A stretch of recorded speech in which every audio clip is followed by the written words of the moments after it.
you very much for the introduction. As it was pointed out, I work at the University of Aberdeen, and I'll teach German, and part of this is also teaching composition to the students. And what I want to do today is basically give you some ideas for using creative text productions. We've already heard quite a lot of different things, like poems, which I will also mention, and also games. So the idea of this presentation is really just to give you things that you can take home and hopefully apply in class as well. I know not all of you are teaching, but maybe you can still benefit. Obviously, with COVID, everything is a bit trickier with creative tasks, but a lot of these tasks can actually be done virtually, because at least at uni we have a lot of virtual classes, but they can also be done with social distancing. So obviously not all of them. So my presentation, I like the outlines. Basically, I'll talk very briefly about the benefits for creative text production. So why should we actually do this in language learning and teaching? Then I'll present some exercises. I'll start off with shorter ones that I've used with my students, and that you can use just as like introduction exercises also into creative work, because obviously we kind of lose being creative when we're growing up, and everyone has kind of like a tight schedule what we need to do in class. So these short exercises are just meant to kind of like make it easier to integrate creative text production into class. And then I will also show you some longer exercises. And I will round up the presentation by some things that should be considered with creative text production in class. Okay, so the first thing, the different competences. As I mentioned, what are the benefits? Are there any benefits? Obviously, there are benefits, and the competences are all supported. So first of all, the language competence is supported when you do creative text production, because it is an efficient way to learn a foreign language. It has a positive impact on the student's memory. It also offers opportunities for learning, and learning vocabulary and grammar can be more creative and more fun. And especially the fact that when you write creative text, you often use vocabulary, for instance, that you wouldn't normally use. This already shows how it offers various learning opportunities. It also increases the communicative competence.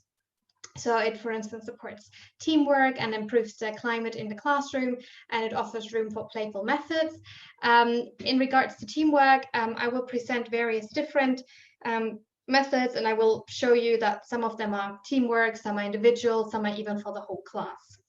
It can also increase the literary competence, because it can increase the joy in writing and reduce the fear, and it can also increase the motivation for writing, and then also critical competence, that we can deal better with the feelings that are also coming up when using creative text production.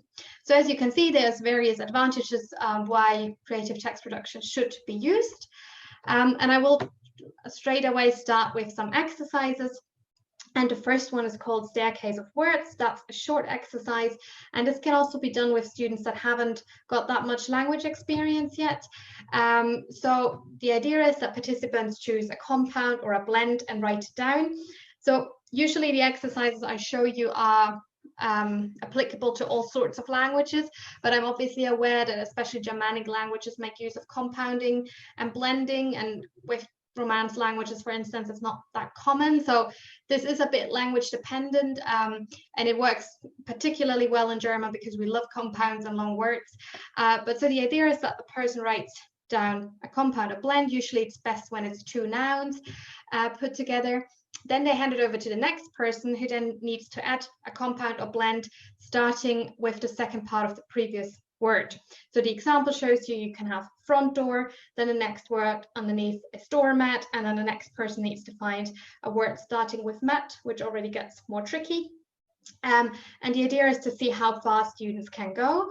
This can also be done on the whiteboard, so that either you as a teacher or just one of the students writes down a compound or word, and then everyone else can interact and try to find new words. well, which is obviously with COVID a bit tricky, but generally speaking, that will work as well. My experience is that students often also just come up with new words that didn't exist before, which is also nice because it shows how they're processing language, how they're thinking about it. And as long as they can really describe perfectly well what the new word means, I think it's fair enough to count it. Another short exercise is visual poems. So we already heard a lot about poetry today, and I will mention poems from time to time now because they are obviously fairly short exercises. So visual poems, the participants just come up with a word and then they depict it visually. Usually nouns work the best here as well. The one on the left here is a German one, which is like a lemonade glass, but then the other two are with English. So this can literally be done in any language.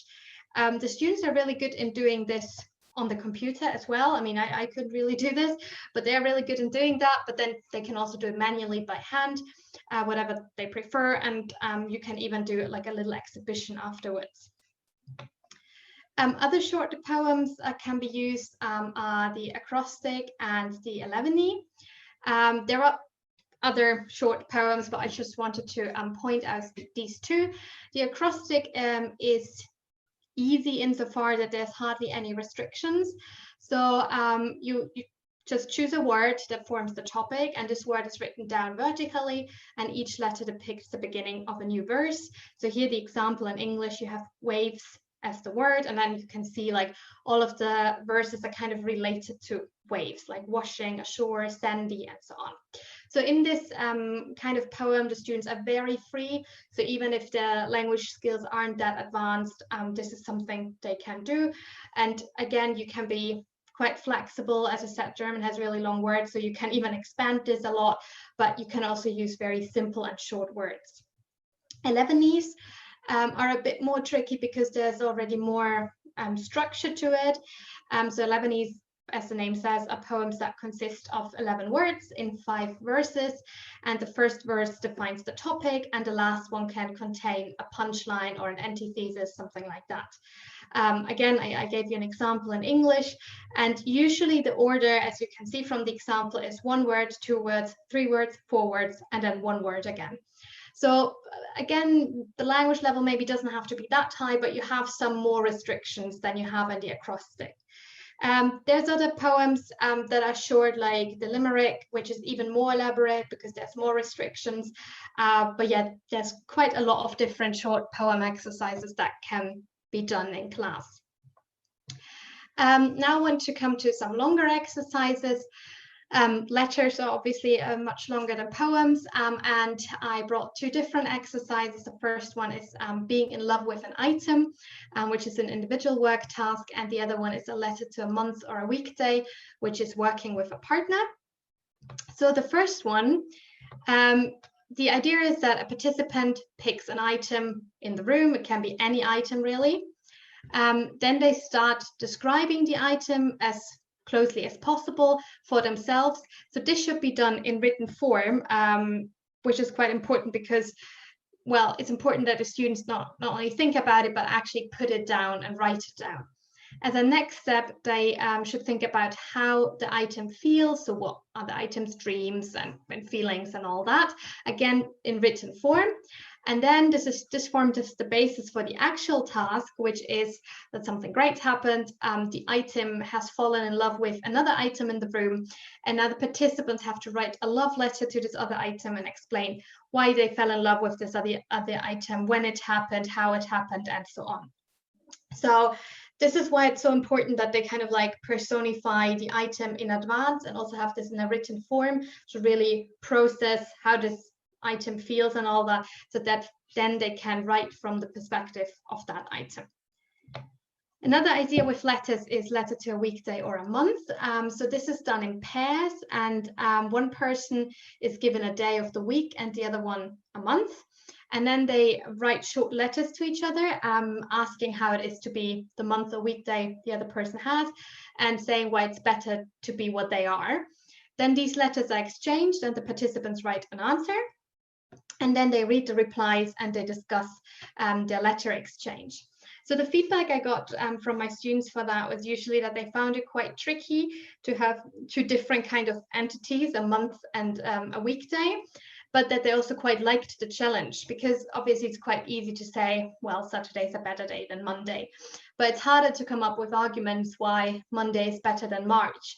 And so the students actually said they enjoyed thinking a bit around the corner and having to come up with arguments, and a lot of them found really good arguments. Said, well, I'm a month, so I have 4 Mondays, but then Monday would say, oh, I occur in every month, and things like that.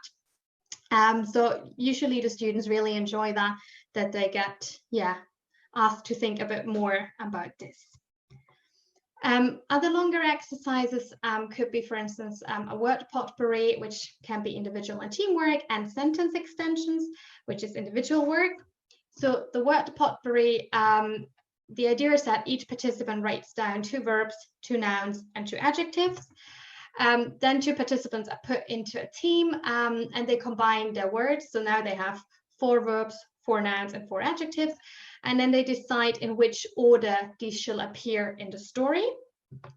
Then both participants write a story and they should ideally mark in color the words they use so that it's quite clear that they're in the right order.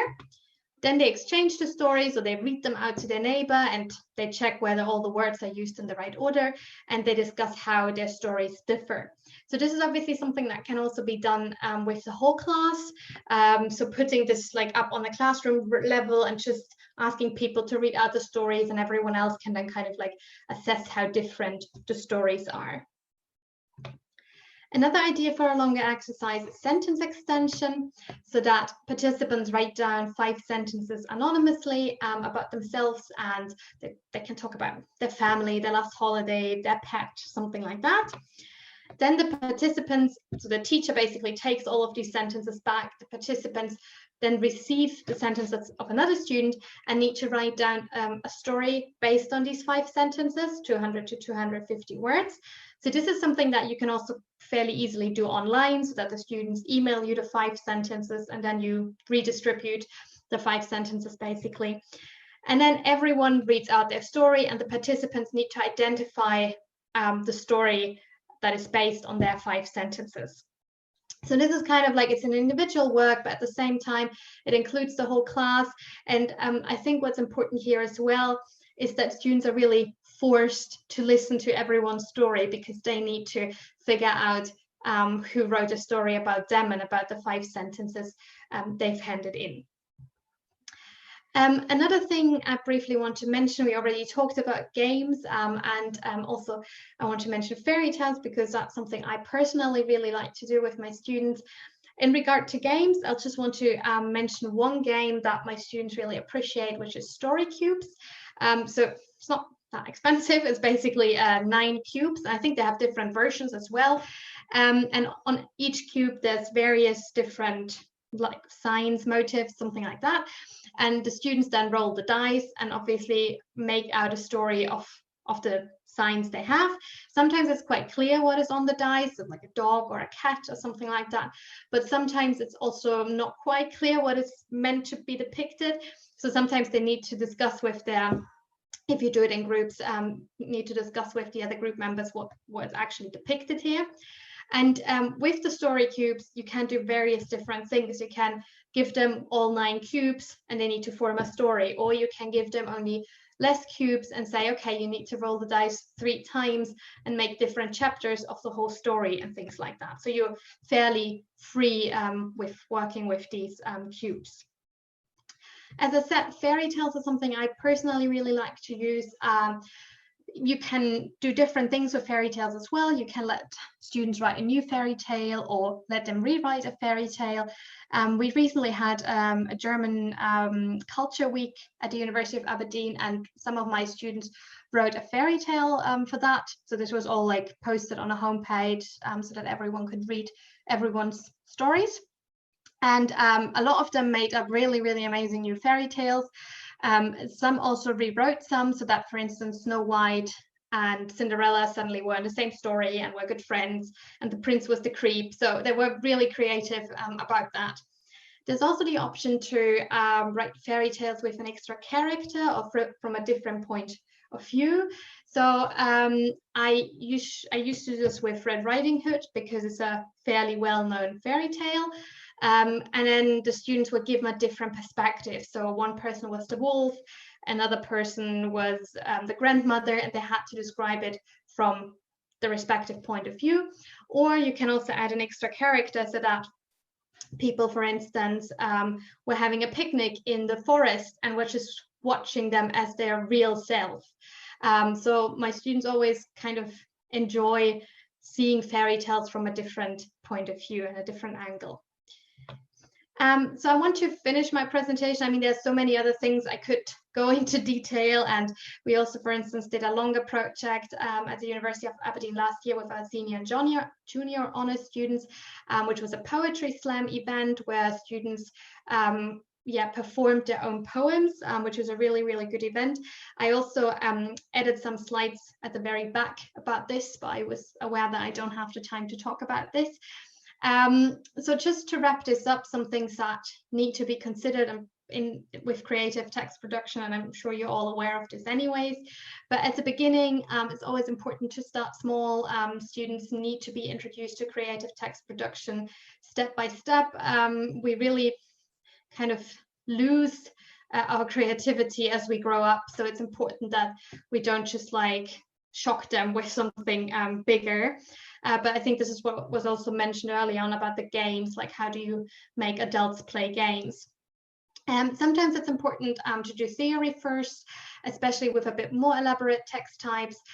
For instance, with the fairy tales, obviously everyone knows how a fairy tale is written, but most people don't really think about this or reflect about this. So it's maybe important to say, okay, this is the typical beginning and the end in the target language, and this is the tense it's written in. So these are, especially the tenses, things that people often, although they read it, they're not really aware of how to write it then. Another thing to consider is the age. Obviously different age groups react differently. I guess if you teach at school and you have students in puberty, maybe writing a love letter to an item is not a good idea, but then I guess every teacher can kind of assess that themselves.